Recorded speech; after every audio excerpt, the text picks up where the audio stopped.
ফরিদপুরের সদরপুর থানায় বৈষম্য বিরোধী ছাত্র জনতার গণঅভ্যুত্থানের সময় লুট হয়ে যাওয়া একটি অস্ত্র উদ্ধার করেছে পুলিশ।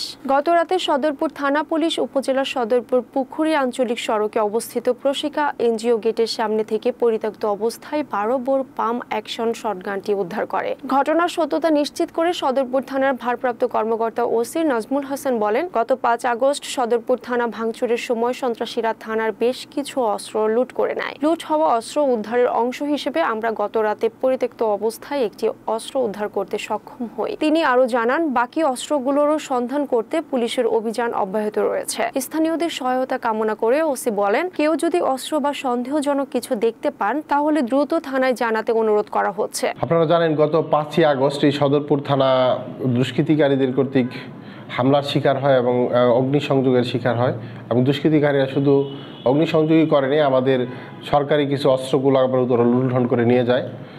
তো আমি গত এপ্রিল মাসে সদরপুর থানায় জয়েন করার পর থেকে ফরিদপুর জেলার পুলিশ সুপার মহোদয়ের নির্দেশক্রমে আমি সেই লুণ্ঠিত অস্ত্রগুলো উদ্ধারের জন্য আমি অভিযান শুরু করি।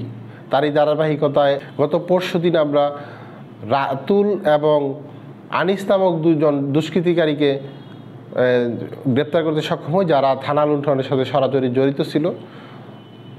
তাদেরই তথ্যের ভিত্তিতে বিভিন্ন জায়গায় আমরা অভিযান পরিচালনা করি এবং তারই প্রেক্ষাপটে গতকাল সন্ধ্যা 7:30টার দিকে এখানে প্রশিকা মানব উন্নয়ন একটা এনজিও প্রতিষ্ঠান আছে, ওইটার গেটের পাশে দুষ্কৃতিকারীরা এই অস্ত্রটি ফেলে রেখে চলে যায় এবং আমরা সংবাদ পেয়ে পরিত্যক্ত অবস্থায় একটি 12 বোর সচল শটগান উদ্ধার করি।